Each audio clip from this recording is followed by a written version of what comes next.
Hey everyone, welcome back to my YouTube channel वांगशन lover. तो कैसे हैं आप सब? आई होप कि आप सब बहुत अच्छे होंगे। तो आज मैं आपके साथ शेयर करने वाली हूँ वांगशन फैन फिक्शन प्रीटी अगली का नेक्स्ट पार्ट। आई होप कि ये फैन फिक्शन पसंद आ रहा होगा। पसंद आ रहा है तो प्लीज़ वीडियो को लाइक कर दे एंड चैनल को भी जरूर सब्सक्राइब कर दे। ओके, तो फिर चलो ये शुरू करते हैं आज का पार्ट। इससे पहले वाले चैप्टर में हमने देखा था कि जो वीइंग था उसकी शादी हो चुकी थी लैन वांगजी से, और वीइंग को कुछ समझ नहीं आ रहा था कि आखिरकार ये उसके साथ हुआ क्या है। और जब वांग जी के रूम में वीजिंग आता है एंड वांग जी वीजिंग को सिर्फ कोल्डली बोल देता है कि वो उसे अपनी वाइफ जो भी है वो नहीं मानेगा और वीजिंग जो चाहे वो कर सकता है, बस कोने में कहीं पड़ा रहे। एंड ये सुनकर वीजिंग को बहुत गुस्सा आता है, बट पहले उसे ये समझना था कि आखिरकार ये सब उसके साथ हो क्या रहा है। इसीलिए जो वीजिंग था वो बैग देखता है एंड देन उसमें उसे एक डायरी मिलती है जिसमें वो रीड करता है और उसे पता चलता है जो वीजिंग था इस बॉडी वाला उसके साथ हुआ क्या था। और वीजिंग के लाइफ के बारे में उसे पता चलता है कि उसे कैसे उसके अंकल और आंटी उसकी मॉम डैड की डेथ के बाद उसे कैसे टॉर्चर करते हैं। वीजिंग सब कुछ रीड करता है एंड इन द एंड जब वो रीड कर रहा था तब हमें फ्लैशबैक दिखाया जा रहा था। उस फ्लैशबैक में हम देखते हैं जो वीइंग था वो आईवान को उसके बर्थडे पर उसके लिए केक लेकर आता है और इसके बाद वो उसे एक केक खिलाता है। आईवान बहुत खुश होता है। इसके बाद आईवान बोलता है, वी गगा क्या क्या आप मेरे लिए कॉपी ले आएंगे? वो टीचर ने कहा था मुझे न्यू लेके आनी होगी। ये सुनकर वीइंग बोलता है, हाँ हाँ आईवान, जरूर मैं लेके आऊँगा तुम्हारे लिए, ठीक है अभी तुम स्टडी करो, मैं जा रहा हूँ और तुम्हारे लिए खाना लेकर आता हूँ। वीइंग तुरंत ही इसके बाद जो जियांग मैंशन था उसके अंदर आता है और इसके बाद वो किचन में जाता है और वहाँ पर वो रात का डिनर बनाने की तैयारी शुरू कर देता है। डिनर प्रिपेयर कर रहा था, सारी चीजें अच्छे से वो वहाँ पे करते जा रहा था। वीजिंग लगभग 2 घंटे लगाता है और सारा खाना रेडी कर देता है। खाना रेडी हो जाने के बाद वीजिंग खाने को देखता है और फिर उसे याद आता है आज तो आईवान का बर्थडे है और आज उसे कुछ आईवान के लिए स्पेशली रखना चाहिए, वरना आईवान बहुत सैड हो जाएगा। इसलिए वीजिंग तुरंत ही जो खाना था उसे देखता है और वो उस खाने में से एक प्लेट अलग निकालता है आईवान के लिए और वो प्लेट वो अच्छे से छुपा कर नीचे ड्रॉवर में रख देता है। उसके बाद वीजिंग सारा खाना लेता है और वो खाना लेके जाता है टेबल के पास और खाना टेबल पर अच्छे से एडजस्ट करता है और एक सर्वेंट को बोलता है, हाँ बुला लाइए सबको। इसके बाद वो सर्वेंट बोलती है ओके एंड देन वो सर्वेंट वहाँ से चला जाता है। एक एक करके सभी फैमिली मेम्बर आने लगते हैं, जिसमें जियांग फेंगम्यान था, मैडम यू थी, जियांग चैंग था और जियांग यानली थी। वो सभी आकर टेबल पर बैठ जाते हैं और बस वीजिंग को देखते हैं एंड वीजिंग उन सभी को खाना सर्व करने लगता है। एक एक करके सभी अपना खाना खाने लगते हैं। थोड़ी ही देर के बाद उनका खाना कंप्लीट हो जाता है। खाना खा लेने के बाद जो मैडम यू थी वो वीजिंग को देखती है और बोलती है, ये सब हो चुका है और तुम अभी निकलो यहाँ से, मैं नहीं चाहती खाना खाते टाइम मनुष्य शकल तुम्हारी न देखनी पड़े। वीजिंग बस चुपचाप निकल कर वहाँ से चला जाता है। वीजिंग किचन में आता है और उस खाने को देखता है और बोलता है, हाँ कैसे? वीजिंग फिर सोचता है कि वो एक काम करे, इसे यहाँ खिड़की के पास रख दे और वो खिड़की से आकर इसे लेके चला जाएगा। बट नहीं, वीजिंग सोचता है ऐसा नहीं, अगर मैडम यू ने देख लिया तो रोला मतलब बहुत ही ज़्यादा वो मारेंगी, इससे अच्छा मैं कुछ और सोच लेता हूँ। हाँ, वीजिंग उसे वहीं पर रखता है और फिर सभी के खाना खाने तक का वेट करता है। इसके बाद सभी वहाँ से चले जाते हैं।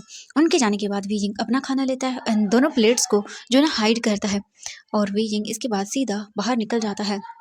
वो तुरंत ही बाहर निकल के अपने जो भी उसका गेस्ट बोल सकते हैं कि छोटा सा स्टोर रूम था उसके अंदर आता है एंड आईवान को देखता है। आईवान बहुत ही प्यार से स्टडी कर रहा था। वीजिंग आईवान को देख के स्माइल करता है एंड देन वो बोलता है, आईवान बेबी ये लो खाना। एंड वो आईवान को जो है ना आज डिलीशियस फूड देता है। आईवान बहुत ही खुश हो जाता है ये देख के और बोलता है, वाह गग्गा ये बहुत टेस्टी लग रहा है। विंग बोलता, हाँ बिल्कुल टेस्टी लग रहा है, चलो। आईवान को फिर वीजिंग अपने हाथों से खाना खिलाता है। आईवान वीइंग के हाथों से खाना खाता है और बोलता, गग्गा ये बहुत टेस्टी है। वीइंग ये सुनने के बाद स्माइल करता है, उसे अच्छा लगता है कि चलो आईवान को अच्छा लगा। आईवान खाना खा लेता है। इसके बाद वीइंग उसे कैरी करके लेके जाता है एंड देन उसे बेड पे लाके सुला देता है। आईवान वीइंग की गोद में सो जाता है पीसफुली। आईवान के सो जाने के बाद वीइंग उठता है और उठकर बाहर आ जाता है। वो गार्डन एरिया में जाता है। गार्डन एरिया में जाकर वीइंग बस नॉर्मली बैठा रहता है और सभी चीज़ें देखता रहता है। वीजिंग अपनी लाइफ के बारे में सोचने लगता है कि उसकी लाइफ कैसे थी और कैसी बन गई है। उसकी मॉम डैड के जाने के बाद इन लोगों ने उसकी लाइफ को हेल बना दिया है।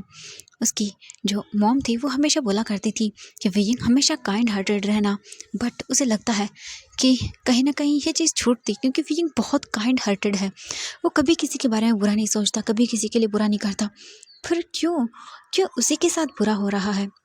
क्यों लोग उसे ही इतना टॉर्चर कर रहे हैं? क्यों उसे मार रहे हैं? ये घर वीइंग का है, बट ऐसा लगता है कि जैसे वीइंग यहाँ पे है ही नहीं। वीजिंग ये पूरी प्रॉपर्टी उससे बिलोंग करती है। बट ऐसे है वीजिंग यहाँ पे जैसे कि वो एक सर्वेंट हो। वीजिंग को सर्वेंट की तरह रखा जा रहा है यहाँ पर। वीजिंग का रूम जो उसके मम्मा पापा ने बहुत प्यार से अपने हाथों से डेकोरेट करवाया था, वो आज न जाने किसी को बिलोंग और को करता है। वीजिंग को ये बहुत बुरा लगता था।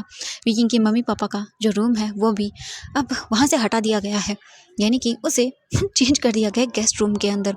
वीजिंग के मम्मी पापा की फ़ोटो वीजिंग के रूम में रखी हुई है, क्योंकि वहाँ से निकाल दी गई है। उसके मम्मी पापा के रूम की जो चीज़ें थी वो सारी फेंक दी गई है, वो भी स्टोर रूम के अंदर। और वीजिंग अच्छे से जानता है कि वो सामान शायद ही कभी अब बाहर आ पाएगा। वीजिंग बस वहीं पर कुछ देर बैठा रहता है, धन्यवाद में वो चुपचाप करके आ जाता है अपने रूम के अंदर और आयुआन को देखता है, उसे हक करता है, ब्लैंकेट लेता है। बहुत ही पुरानी हो गई थी वो अपने ऊपर, आयुआन के ऊपर, और सो जाता है।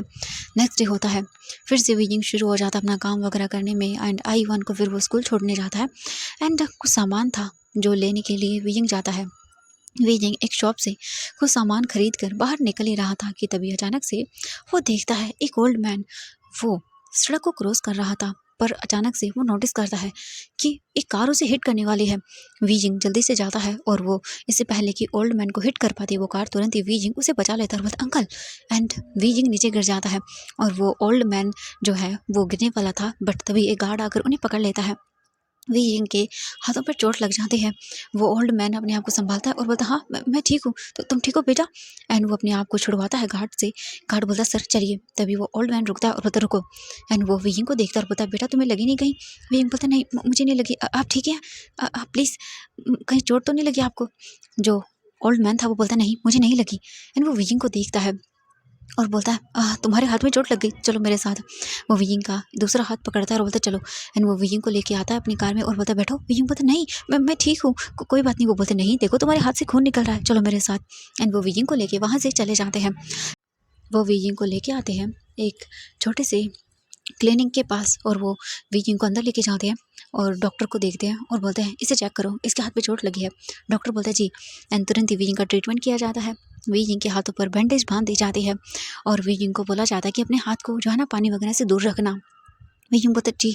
इसके बाद जो वहाँ पे ओल्ड मैन बैठा हुआ था वो उस डॉक्टर को देखता और बोलता है ये रही आपकी फ़ीस। वो बोलते हैं ओह थैंक यू। एंड वो पेमेंट कर देते हैं। फिर वो वीजिंग को बोलते हैं तुम्हारा नाम क्या है बेटा? वीजिंग बोलता है मेरा नाम विभूषियान। वीजिंग वो बोलते हाँ कि क्या बताया तुमने? वीजिंग बोलता विभूषियान। वो बोलते विभूषियान क्या बेटा तुम्हारे फादर वी चांग से हैं? तुम्हारी मदर का नाम कैंगसे सरन? वीजिंग देखते और बोलता हाँ आपको कैसे पता अंकल? ये सुनने के बाद वो बोलते हैं तुम्हारी मॉम डैड मेरे फ्रेंड हुआ करते थे। सच में? ओह माय गॉड, मुझे यकीन नहीं हो रहा उनका बेटा इतना बड़ा हो गया है, सच में तुम बहुत प्यारी हो बेटा। वीजिंग बोलता है हाँ आपको मैं जानता हूँ। वो बोलते हैं नहीं तुम मुझे नहीं जानते हो, क्योंकि तुम्हारे मॉम डैड जो है ना वो पहले मुझसे मिला करते थे जब हम कॉलेज टाइम में थे तब। एंड हाँ उन्होंने मुझे तुम्हारी फ़ोटो भी भेजी थी जब तुम बहुत छोटे थे। आई थिंक शायद तुम उस टाइम पे 5 साल के होंगे, मुझे नहीं पता था। मैं यहाँ पे वापस जब आया तो मुझे पता चला तुम्हारे मम्मी पापा के बारे में कि उनकी डेथ हो गई है। उसके बाद मैं भी काम में बिज़ी हो गया और अपने दोनों नेफ्यूज़ को बड़ा करने में बिज़ी हो गया था, तो कभी टाइम ही नहीं मिला। बट आज जब मैंने तुम्हारा नाम सुना तो मुझे अचानक से उनकी याद आ गई। बेटा तुम सच में बहुत प्यारे हो।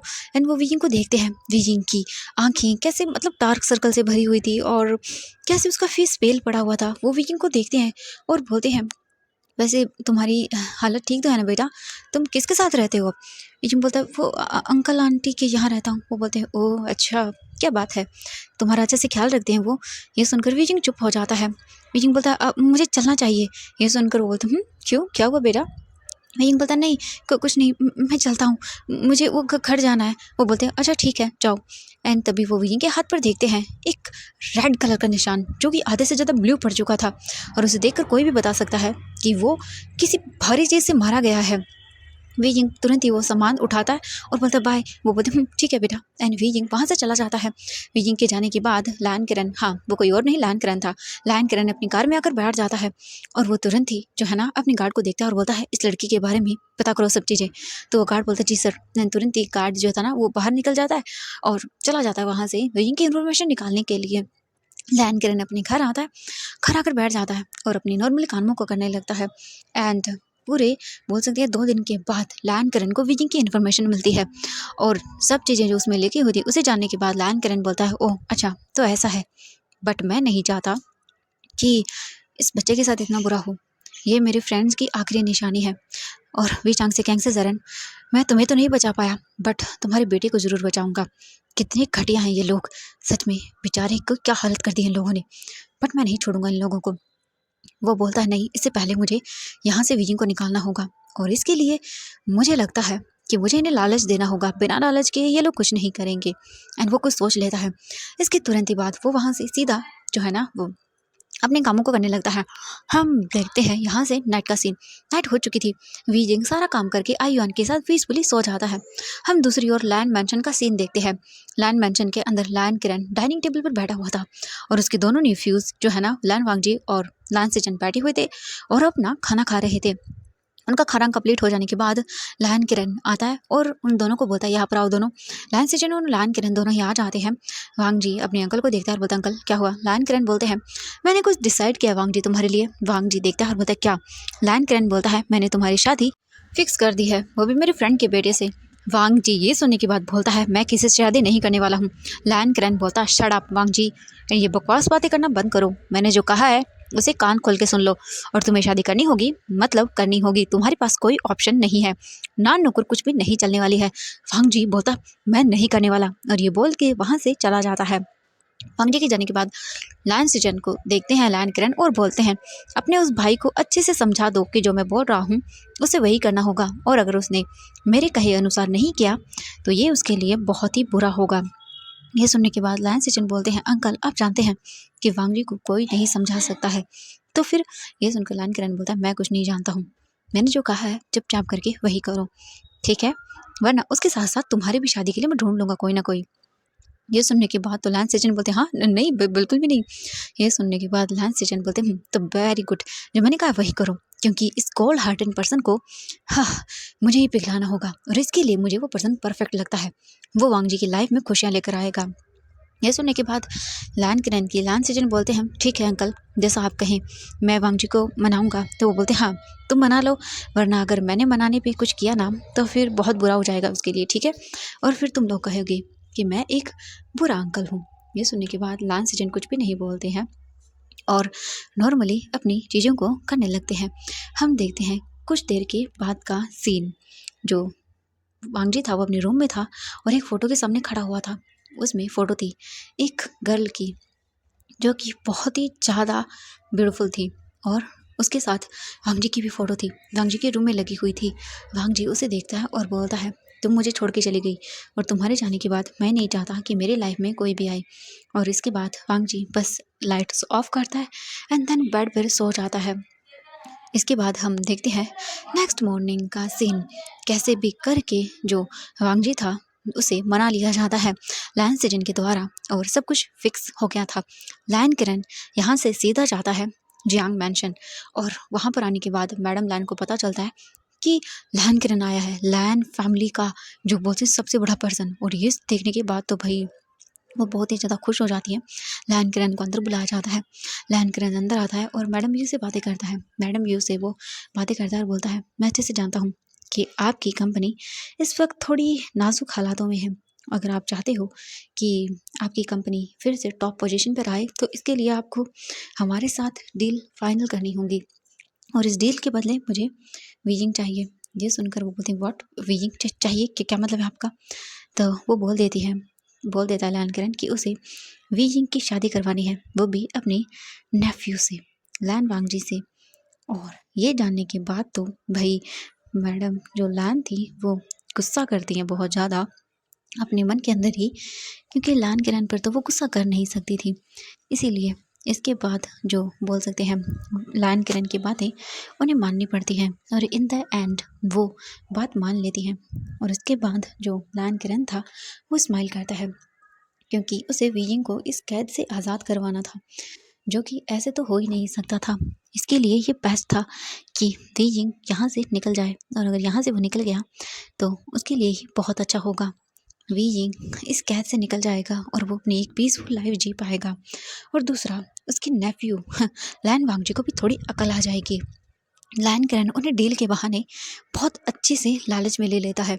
और मैडम जो यू थी वो जानती थी अगर ये डील उन दोनों फैमिलीज़ के बीच में हुई तो बहुत बड़ा उन्हें प्रॉफिट होने वाला है सच में। तो मैडम ये तो मान जाती हैं। इसके बाद लायन किरण बोलता है ठीक है, तो जल्द से जल्द मैं शादी करना चाहता हूँ और कल कॉन्ट्रैक्ट के लिए आप लोग ऑफिस आ जाइएगा। ये सुनने के बाद मैडम यू बोलती हाँ हाँ बिल्कुल। एंड इसके बाद वो लायन किरण को खुद अपने बोल सकते हैं कि साथ लेके जाती है बाहर छोड़ने के लिए। और वो वीजिंग को बिल्कुल भी नहीं बुलाती आज, क्योंकि अगर लायन किरण ने देख लिया वीजिंग की क्या हालत है और बता दिया था उन्होंने कि वीजिंग जो है ना वो उनके फ्रेंड का बेटा है, इसीलिए वो चाहते भी हैं वीजिंग की शादी हो। और वो जानते थे कि मैडम यू ऐसे तो शादी नहीं करवाएंगी, इसीलिए वो उन्हें अमाउंट ऑफर करते हैं।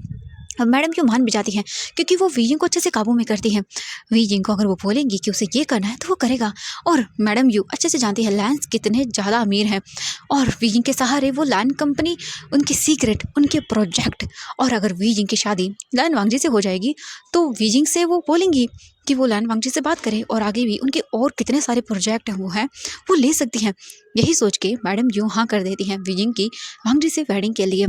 और वहीं वीजिंग, उसे तो कुछ पता भी नहीं था। मैडम यू जो है ना वो नाइट को वीजिंग को बोल देती है खाना बनाने के लिए।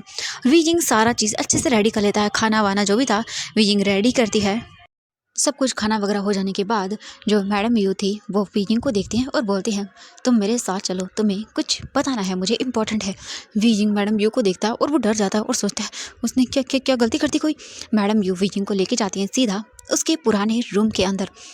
वीजिंग उस रूम को देखता है और आज मैडम यू ने फिर से वीजिंग का रूम पहले जैसा करवा दिया था, क्योंकि शादी का माहौल है। अगर किसी को भी पता चला कि वीजिंग की क्या हालत होने वाली है तो ये बहुत ही बुरा है। वो वीजिंग को देखती है और बोलती है आज से तुम इसी रूम के अंदर रहोगे। वीजिंग बड़ी बड़ी आंखें करता है और बोलता हाँ क्या। मैडम यू बोलती हाँ बिल्कुल, अब से तुम इसी रूम में रहोगे। सुना तुमने, क्योंकि कुछ ही दिन है तुम्हारे यहाँ पर। वीजिंग शॉकिंगली देखता और बोलता है कि क्या क्या मतलब है आपका। मैडम यू बोलती है मेरा ये मतलब है कि मैं तुम्हारी शादी करवा रही हूँ लैंड कंपनी के सेकंड हायर लैंड वांगजी से। एंड ये सुनकर वीजिंग फ्रीज।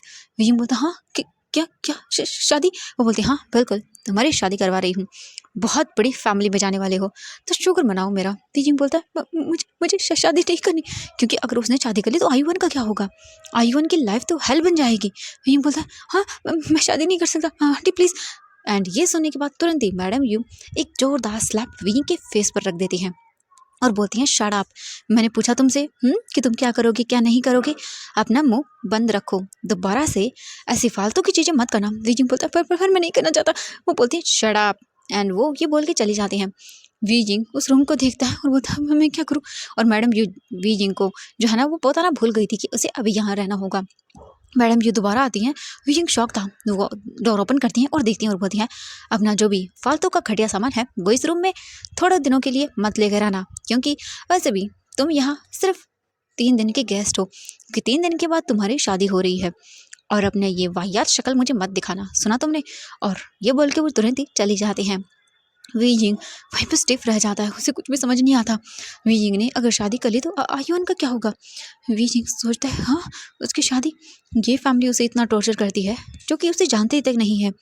मतलब ये फैमिली उसे थोड़ा बहुत जानती है, उसके अंकल आंटी हैं चाहे कैसे भी हो, आंटी है उसकी, बट वो फैमिली वो तो वीजिंग को जानती भी नहीं है। कैसा कैसा व्यवहार होगा वीजिंग का वहाँ पर, कैसे वो ट्रीट करेंगे। वीजिंग को बहुत ज़्यादा डर लग रहा था। वीजिंग के हाथ कांप रहे थे। वीजिंग वहीं पर खड़ा रहता है लगभग आधे घंटे के बाद वीजिंग वहाँ से सीधा जाता है और जो किचन का काम बच गया था, यानी कि बर्तन साफ़ सफाई एंड किचन क्लीनिंग करना, वो सभी किचन क्लीन वगैरह करके वीजिंग रूम में आता है और देखता है आयुन सो चुका था। वीजिंग उसे देखता है और उसके पास आता है और आयुन को गले लगाता है। एंड देन वीजिंग की आंखों से आंसू गिर रहे थे। वीजिंग डरा हुआ था, उसकी पूरी बॉडी वाइब्रेट कर रही थी। वीजिंग बोलता नहीं मैं शादी नहीं करना चाहता, अगर मेरी शादी हो गई तो आयुन का क्या होगा। हाँ नहीं मैं बिल्कुल भी नहीं चाहता, मैं नहीं करूँगा शादी। हाँ वीजिंग शादी नहीं करेगा। वीजिंग अपने आप को कैसे भी करके काम डाउन करता है और वीजिंग ऐसे ही सब सोचते हुए सो जाता है। दूसरी ओर हम नेक्स्ट मॉर्निंग का सीन देखते हैं। वांगजी उठता है, रेडी होता है। लायन किरण देखते हैं वांगजी को एंड सभी डाइनिंग टेबल पर थे। खाना वगैरह हो जाने के बाद लायन किरण बोलता है वांगजी तुम्हारी वेडिंग की शॉपिंग के लिए जाना है आज। वांगजी बोलता है मुझे नहीं करना, आपको जो करना है कर लीजिए, आपने मुझे ज़बरदस्ती वेडिंग के लिए बोला है। मैं बट इसमें कोई खुश नहीं हूँ, आपको जो करना है कैसे कर लीजिए, बट एक बात याद रखिएगा अंकल, वो कभी खुश नहीं रहेगा मेरे साथ। एंड ये बोलकर तुरंत ही वो वहाँ से चला जाता है। लैन किरण बोलता है, मैं जानता हूँ उसके आने के बाद तुम्हारी लाइफ बहुत पीसफुली हो जाएगी। आई नो, मैं जानता हूँ तुम्हारे लिए उसे भुला पाना मुश्किल था, बट मुझे ये करना होगा क्योंकि तुम्हारी लाइफ भी बहुत ही सैडनेस भरी हुई है और वीजिंग की लाइफ भी बहुत ही सैडनेस से भरी हुई है। उसकी लाइफ को उसके अंकल आंटी ने हेल बना दिया है। मैं उस बच्चे को उन सब चीज़ों से बाहर निकालना चाहता हूँ, इसीलिए मुझे ये करना होगा। इसके बाद लायन किरण वहाँ से निकल जाता है और वो जाता है, शॉपिंग करता है। लायन सेजन जाते हैं और बहुत सारी चीज़ें खरीदते हैं और बहुत सारी चीज़ें खरीद कर वो जो जियांग मैंशन था वहाँ पर भेज देते हैं। और जियांग मैंशन में कुछ खास तैयारियाँ वगैरह नहीं हो रही थी क्योंकि मैडम यू करवाना ही नहीं चाहती थी। मैडम ये सोचती है एक दिन कर लेंगे डेकोरेशन और क्या, इतना कुछ खास वो नहीं करवाती हैं। और वीजिंग के लिए नेक्स्ट डे बहुत सारे गिफ्ट्स आते हैं। अब वेडिंग को सिर्फ ओनली जो है ना वो 2 ही दिन रह गए थे। इतना जल्दी जल्दी टाइम जा रहा था कि वीजिंग सोच भी नहीं पा रहा था। वीजिंग अब उस रूम के अंदर रह रहा था जो वीजिंग का पहले का था, बट वीजिंग बस यहाँ बोल सकते हैं कहने के लिए था क्योंकि उसका इस रूम में कोई सामान ही नहीं था। वीजिंग ऐसा लग रहा था जैसे कि बस रह रहा हो इस कमरे के अंदर। युआन बोलता है, गग्गा मुझे मुझे मैडम यू ने कहा कि आप मुझसे दूर होने वाले हो, क्या ये सच है? आप मुझे छोड़ के चले जाओगे? मुझे मुझे मम्मा आई मीन जो मार्था मम्मा थी वो भी छोड़ के चली गई, आप भी चले जाओगे? ये सुनकर वीजिंग बोलता, नहीं बेबी, मैं तुम्हें अपने साथ लेके जाऊँगा। मैं तुम्हें नहीं छोड़ के जाऊँगा। मैं बात करूँगा आंटी से कि वो तुम्हें मुझे अपने साथ ले जाने दे। मैं तुम्हें नहीं छोड़ सकता यहाँ पर। मैं नहीं चाहता कि तुम्हारी लाइफ मेरी तरह हो, तुम्हें भी मेरी तरह उन जख्मों से गुजरना पड़े। नहीं, बिल्कुल नहीं। इसके बाद वीजिंग जो है ना आयुन को देखता है एंड सभी लोग आज जो खाना है ना वो घर के अंदर सर्वेंट बनाते हैं, वीजिंग नहीं, क्योंकि मैडम यू ने मना कर दिया था और वीजिंग बस नॉर्मली था। आयुआन को वीजिंग अपनी गोद में लेता है और उसके बाद उसके लिए सर्वेंट खाना रूम में लेकर आता है। वीजिंग चुपचाप करके आयुआन को खाना खिलाता है। आयुआन खा लेता है खाना। हम देखते हैं थोड़ी देर के बाद वीजिंग जो खाना था वो खुद भी खाता है एंड देन फिर वो प्लेट लेके नीचे जाता है। मैडम यू वहीं पर काउच पर बैठी हुई थी एंड सभी को पता था कि वीजिंग की वेडिंग होने वाली है, इसीलिए और अभी जो है ना पूरा जैंग मैंशन डेकोरेट कर दिया गया था, भाई ऐसा ना लगे कि वो थोड़ी सी भी खुश नहीं है, इसीलिए वो सभी चीज़ें अच्छे से डेकोरेट करा देती हैं। इसके बाद वीजिंग जो है ना वो नीचे आता है तो देखता है मैडम यू बैठी हुई थी। वीजिंग किचन में जाता है, प्लेट वॉश कर देता है और वो बाहर आता है। मैडम यू बोलती है रुको। वीजिंग रुक जाता है, मैडम यू को देखता है और बोलता है जी। मैडम यू बोलती है अपना सामान पैक कर लो। वीजिंग जो है ना वो बोलता है जी जी। इसके बाद वीजिंग तुरंत ही जाता है वहाँ से अपना जो रूम था पुराना गेस्ट रूम नहीं बोलेंगे, स्टोर रूम बोलेंगे, उसमें जाता है और मैडम यू ने से 2 बैग दिए थे। वीजिंग उन 2 बैग्स को देखता है एंड देन उन दोनों बैग के अंदर अपना जो भी सामान था, अपनी मॉम डैड की फ़ोटो और थोड़े बहुत जो उसके फटे पुराने कपड़े थे, आयुआन के क्लोथ थे, वो भी पैक करता है उनके अंदर। एंड देन उसके बाद वो अपनी उस डायरी को देखता है जिसमें वीजिंग ने अपनी छोटी सी बड़ी चीज़ को लिखा है। वीजिंग उसे भी पैक कर देता है एंड देन वो सोचता है नहीं उसे वो रखनी चाहिए अभी। वीजिंग फिर उस डायरी को लेता है और वहीं पे बैठ जाता है और उसमें लिखने लगता है अपनी वेडिंग की चीज़ों के बारे में। और वीजिंग ये सब चीज़ें लिख लेता है। उसके बाद वो उन बैग्स को लेके आता है, सीधा अपने रूम के अंदर रख देता है और वो डायरी वीजिंग मेज पर रख देता है। एंड देन वीजिंग इसके बाद बस चुपचाप रहता है। वीजिंग नेक्स्ट डे होती है। वीजिंग जो है ना वो अपने रूम में था। मैडम यू आती हैं और वीजिंग को देखती हैं। आयुआन अभी सोया हुआ था और मैडम यू उसे सर्वेंट को बोल देती है ले जाने के लिए। वीजिंग बोलता आयुआन को कहाँ लेके जा रहे हैं? मैडम यू देखती है और बोलती है आयुआन को यहाँ से ले जाया जा रहा है क्योंकि अब तुम्हारे साथ वो नहीं रहेगा। वीजिंग देखता और बोलता हाँ क्या मतलब है आपका? मैडम यू बोलती है आयुआन आज से हमारे साथ रहेगा। वीजिंग बोलता हाँ नहीं प्लीज़ उसे मेरे साथ ले जाने दीजिए, मैं शादी नहीं करना चाहता। मैं अगर यह सब है तो मैं शादी नहीं करूँगा। मैडम ये देखती हैं और बोलती हैं व्हाट, क्या कहा तुमने? एंड ये बोलकर वो उसकी नेक को पकड़ लेती हैं और बोलती है शट अप, अगर तुमने वाहियात बातें की ना तो तुम्हारा सर फोड़ दूंगी और तुम्हारे उस प्यारे भाई हाँ जो तुम्हें गग्गा बुलाता है ना उसको जान से मार दूंगी, 2 टुकड़े कर दूंगी उसके। वीजिंग डरी हुई आंखों से देखता और बोलता हाँ नहीं नहीं प्लीज़ मुझे आयुन को अपने साथ ले जाने दीजिए, वो बहुत छोटा है, वो नहीं रह पाएगा यहाँ पे प्लीज़। मैडम ये बोलती है नहीं वो कहीं नहीं जाएगा और तुम? विजिंग बोलता नहीं मैं शादी नहीं करूँगा, मुझे यहाँ से जाना है, आपको जो भी करना है कर लीजिए, मैं यहाँ से जाना चाहता हूँ, मैं शादी भी नहीं करना चाहता, मैं बहुत दूर चला जाऊँगा अपने आयुआन को लेके प्लीज़ प्लीज़। मैडम ये बोलते ओह तो तुम्हारी इतनी हिम्मत हो गई हाँ? एंड ये बोल कर वो विजिंग को नीचे फेंक देती हैं और वो तुरंत इधर उधर देखती हैं। उसे वहाँ पर नज़र आता है एक बेल्ट लेदर का, क्योंकि ऑब्वियसली अभी वीजिंग के लिए कुछ नए कपड़े वगैरह आए थे तो वहाँ पे रखे हुए थे। वो तुरंत ही उस बेल्ट को उठाती हैं और वीजिंग की बॉडी पर बहुत बुरी तरह से उस बेल्ट से मारना शुरू कर देती हैं और वीजिंग बस चिल्लाता रह जाता है। वीजिंग के पीठ पर, उसकी पूरी बॉडी पर निशान बन गए थे बहुत ज़्यादा और वीजिंग के माउथ से भी खून निकल रहा था। वीजिंग देखता है और बोलता प्लीज़ प्लीज़, एंड वीजिंग इससे पहले कि वीजिंग बेहोश हो पाता, मैडम यू उसे उठाती हैं उसके नेक से और बोलती है आइंदा से अगर तुमने ऐसी हरकतें की ना तो तुम्हारा क्या हाल करूँगी तुम सोच भी नहीं सकते हो।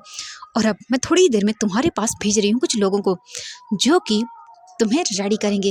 अपना मुंह मत खोलना, एंड अगर वहाँ पे जाओ तो जैसा मैं तुम्हें बोलूँगी वैसा ही करना। अगर तुमने नहीं किया तो फिर मैं तुम्हारी क्या हालत करूँगी तुम सोच सकते हो। मैं तुम्हारी हालत इतनी बुरी कर दूंगी कि तुम न जी पाओगे न मर पाओगे। और ये बोलकर मैडम यू वीजिंग को धक्का देती हैं और मैडम यू धक्का देके वहाँ से चली जाती हैं और वीजिंग का सर सीधा का सीधा जो वहाँ नीचे एक टेबल पड़ी हुई थी जो कि कांच की थी, उसका जो कॉर्नर था वो वीजिंग के सिर में लगता है और वीजिंग के सर से खून निकलने लगता है और टेबल पर जो भी सामान था वो नीचे गिर जाता है और वीजिंग बस एकदम फ्रीज, उसके बोल सकते हैं सर से बहुत ज़्यादा खून निकलने लगता है। वीजिंग इधर उधर देखता है और बोलता हेल्प हेल्प, बट उसे कोई नज़र नहीं आता। वीजिंग के मतलब बाहर न जा पाए वीजिंग, इसके लिए उन्होंने जो है ना बाहर से रूम को लॉक कर दिया था और वीजिंग बस उसके शरीर से खून निकलता हुआ देख रहा था। वीजिंग की आंखों से आंसू निकल रहे लगते हैं और वीजिंग को पता चल गया था कि अब उसका आखिरी समय आ गया है। वीजिंग सोचते हैं युवन मेरा बच्चा, मैं क्या करूं। वीजिंग की नज़र पड़ती है अपनी डायरी पर। वीजिंग उसे अपने पास करता है और उसके बाद वो देखता है साइड में नीचे पेन पड़ा हुआ था। वीजिंग के हाथ पूरी तरह से खून में भरे हुए थे। वीजिंग उस डायरी को लेता है, उसमें लिखता है प्लीज़ कोई भी अगर इसे इसे रीड करे तो मेरे मेरे युवान का ख्याल रखना, उसे कुछ कुछ भी मत होने देना। जैसी लाइफ मैंने जी है वो न जिए और जो जो इन्होंने किया है मेरे साथ वो कभी किसी के साथ न हो। प्लीज़ गॉड, मैं मरना नहीं चाहता, अपने अपने आयुआन को बड़ा करना चाहता हूँ, मैं मरना नहीं चाहता, बट मम्मा पापा मैं आपके पास आ रहा हूँ, आपका ये आपके पास आ रहा है, अब मैं जीना नहीं चाहता, मैं आयुआन को आपके भरोसे छोड़ के जा रहा हूँ। मैं कभी भी नहीं चाहता था कि आयुआन की लाइफ मेरी जैसी हो। प्लीज़ उसे अच्छे से रखना आयुआन बेबी, अपना ख्याल रखना। वीजिंग गगा लव्स यू, एंड वीजिंग बोलता लव्स यू आयुआन बेबी। और वीजिंग जो है ना वो ये सब वहाँ पे लिख देता है और वीजिंग बस अपने बोल सकते हैं हाथों में जो पेन था उसे भी छोड़ देता है एंड देन वीजिंग मर जाता है। वीजिंग की आंखें बंद, वीजिंग जो है ना वो अब उसकी सांसें धीरे धीरे करके और भी स्लो हो रही थी और वीजिंग के सर से खून और भी ज़्यादा अब निकलने लगा था। वीजिंग बस लास्ट बार उस बुक को देखता है एंड देन बस वो जो भी उसके मन में आया, जो भी अब हुआ वो सब वीजिंग लिखता है और लास्ट में बस आयुआन लव्स यू वीजिंग गगा और ये बोलकर अपनी आंखें बंद कर लेता है। और इसी के साथ ये फ्लैशबैक यहीं पे एंड होता है। जब वीजिंग ये सब रीड करता है तो उसकी आंखें गुस्से में लाल हो जाती हैं। वो बोलता है ये कमीनी औरत इतना कैसे कर सकती है एक मासूम से बच्चे को, सच में मुझे मुझे यकीन नहीं हो रहा। फिर वो अपने हाथों को देखता है, उस पर कितने सारे चोटों के निशान थे। वांग जी समझ जाता है कि वीजिंग के डेथ यहाँ पे हुई एंड उसी टाइम पे वीजिंग की जो ये वीजिंग है जो अब वीजिंग की बॉडी में है वो वीजिंग एक साथ दोनों की डेथ हुई और वीजिंग दोनों ही जीना चाहते थे। बट कहीं ना कहीं वीजिंग जो यहाँ रहता था जियांग मैंशन में, उसकी जीने की इच्छा ख़त्म हो चुकी थी क्योंकि अब वो और दर्द नहीं झेल सकता था और शायद गॉड ने इस वीजिंग को यहाँ इसीलिए भेजा है ताकि उन सभी लोगों की वाट लगा सके। वीजिंग देखता है उस जो डायरी थी उस पर कितना सारा ब्लड वगैरह जो है ना वो लगा हुआ था। ये देखने के बाद वो बोलता है ओह, तो सच में मैं नहीं जानता कि तुम्हारे साथ इतना बुरा हो रहा था, बट अब मैं अच्छे से समझ गया हूँ कि तुम्हारे साथ जो हुआ वो मैं इन लोगों से बदला लेके रहूँगा और चिंता मत करो, मैं आयुआन को भी बहुत अच्छे से बड़ा करूँगा। और तुम जियांग फैमिली, तुमने जो वीजिंग के साथ किया है ना उसको तो मैं देखना कैसे बदले में लेता हूँ क्योंकि ये वीजिंग वो वीजिंग नहीं है जो तुम्हारे कुछ भी कहने पर बोलता नहीं था। ये वीजिंग वो वीजिंग है जो तुम अगर एक बात बोलोगे तो ये तुम्हें 100 सुनाएगा। और ये बोलकर वीजिंग स्माइल करता है, उस बुक को देखता है और उसे बंद करता है। और फिर उसके बाद वापस आता है एंड देखता है तो जो भाई उसका हस्बैंड था लैन वांगजी वो तो सो चुका था। वीजिंग उसे देखने के बाद बोलता है, हाँ कम वक्त कमीना कहीं का, इसने मुझसे शादी की है, देखना तुम्हारी भी अगर मैंने वाट ना लगा देना तो मेरा नाम वीजिंग नहीं। इसके बाद वो उस डायरी को वापस से उसी में रख देता है एंड देन वो फोटो देखता है वीजिंग की और उसके मॉम की और बोलता है, आई एम सॉरी, मुझे माफ़ कर देना, आपका बेटा इस दुनिया को छोड़ के जा चुका है और अब मैं उसकी बॉडी में हूँ, मुझे नहीं पता हो सकता है वो मेरी बॉडी में हो या हो सकता है न भी हो, बट इट्स ओके, कोई बात नहीं, जहाँ पर भी होगा वो, आई होप कि वो खुश रहे और चिंता मत करना वीजिंग, मैं तुम्हारे आयुन को बहुत अच्छे से रखूँगा और उसने जो खोया है और तुमने जो खोया है वो भी वापस दे के रहूँगा। इसके बाद वीजिंग इधर उधर देखता है एंड देन उसे बैड नजर आता है। वीजिंग बोलता है, तुम्हारी शादी मुझसे हुई है, लैन वांग जी यही नाम है ना तुम्हारा, तो चलता है। एंड वो देखता है साइड में तो वांग जी बेड के एक कॉर्नर पर सो रहा था एंड वहाँ पे जगह थी। वीजिंग बोलता, ओ यहाँ पर तो काफ़ी जगह है, मैं सो सकता हूँ, देखो कैसे फैल के पूरी जगह पर सोया हुआ है, आई डोंट केयर, मुझे तो जाना है। ये बोलकर वीजिंग तुरंत ही आता है एंड वांग जी की साइड में जो जगह थी उसे देखता है एंड देन ब्लैंकेट देखता है, वहाँ पे 2 ब्लैंकेट रखे हुए थे। वीजिंग एक ब्लैंकेट को उठाता है और सो जाता है घोड़े बेच के। दूसरी ओर हम देखते हैं वीजिंग के घर का सीन, यानी कि जियांग मैंशन का सीन। जियांग मैंशन के अंदर मैडम यूदो जो कॉन्ट्रैक्ट साइन करवाया था उसे देख रही थी, क्योंकि इसके बाद जियांग फैमिली को बहुत फ़ायदा होने वाला था और वो सोचती है आज जो वीजिंग है ना वो वापस आएगा नेक्स्ट मॉर्निंग को, तब वो वीजिंग को धमकाएंगी और बोलेंगी कि लैन वांगडी से कहो कि वो कुछ और जो प्रोजेक्ट्स हैं वो भी जियांग फैमिली के साथ ही कॉन्टैक्ट कर ले। और वो स्माइल करती हैं एंड वीजिंग तो वैसे भी इतना ज़्यादा डरपोक है, मैडम यू से इतना डरता है कि वो उन्हें आसानी से वो प्रोजेक्ट दिला देगा। और ये सुनकर वो स्माइल करती हैं एंड वो ये सोचकर ही सो जाती हैं। हम लिटिल आईवान को देखते हैं। लिटिल आईवान जो है ना वो अभी रूम में था वीजिंग के और वो देख रहा था रूम को। वीजिंग के रूम को देखने के बाद बोलता, मैं क्या करूं, मुझे कुछ कुछ समझ नहीं आ रहा, आप कहाँ चले गए, मुझे मुझे भूख लगी है। और ये सोचकर आईवान लिटिल तुरंत ही जो है ना रूम डोर ओपन करता है, बाहर आता है और वो देखता है एक सर्वेंट को जो कि क्लीन कर रही थी फ्लोर को। आयुआन लिटिल जल्दी करके नीचे आता है और बोलता है, आंटी मुझे मुझे खाना है। वो देखती हैं और बोलती है, हाँ आयुआन मेरे साथ आओ, तुमने खाना नहीं खाया। आयुआन बोलता, नहीं मैंने नहीं खाया, मुझे मुझे रोज़ वीजिंग खिलाते थे बट उन्होंने आज खिलाया ही नहीं, वो चले गए मुझे छोड़कर। वो देखती हैं और वो समझ जाती हैं। वो बोलती हैं, वो वापस आ जाएंगे बेटा, चलो मैं तुम्हें खाना खिलाती हूँ। वो किचन में जाते हैं और देखती हैं तो खाना तो वहाँ पे था ही नहीं। वो बोलती हैं, अच्छा एक मिनट रुको। वो तुरंत ही आयुआन के लिए नूडल्स बनाती हैं एंड आयुआन को दे देती हैं। आयुआन इसके बाद खाना खा लेता है और वो सर्वेंट जो वहाँ पे थी वो बोलती चलो। इसके बाद वो वीजिंग को उसके रूम में लेकर आती हैं और सुला देती हैं। आयुआन को नींद नहीं आ रही थी, उसे बहुत अजीब लग रहा था। आज पहली बार ऐसा था कि आयुआन जो है ना वीजिंग के बिना सो रहा था, बट अब बच्चा था, थक गया था तो वो सो जाता है। हम देखते हैं नेक्स्ट मॉर्निंग का सीन। तो एवरीवन आज के लिए बस इतना ही, हम नेक्स्ट पार्ट कल देखेंगे। एंड हाँ, अगर आप लोग फिर से मुझे बोलोगे कि वीजिंग ने तो ऑब्वियसली लिखा था तो वो डायरी कैसे उसके रूम के अंदर आई, आई मीन बैग में आई, तो वो डायरी उस बैग के अंदर ऐसे आई कि उसे आयुआन ने डाला था। क्योंकि जब उसने देखा कि उसके वीजिंग गग्गा तो सो रहे हैं तो वो आयुआन के रूम में आया एंड उसने इसको सामानों को देखा। ऑब्वियसली वहाँ पे कुछ भी गिरा हुआ वगैरह नहीं था, क्योंकि जो वीजिंग की बॉडी थी उसके अंदर हमारे वीजिंग की आत्मा आ चुकी थी एंड वीजिंग बेड पे सोया हुआ था। क्योंकि टाइम थोड़ा सा पीछे कर दिया गया था जब वीजिंग सोया हुआ था तब।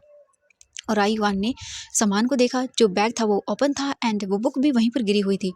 तुरंत ही आयुआन ने उसे बैग में रख दिया, क्योंकि वो जानता था अक्सर वीजिंग इस नोटबुक में कुछ ना कुछ लिखा करता था, तो उसे पता था। और उसे ये भी पता था कि आयुआन को ये सामान वगैरह जो है ना वीजिंग का पैक करना है, वो जा रहे हैं यहाँ से।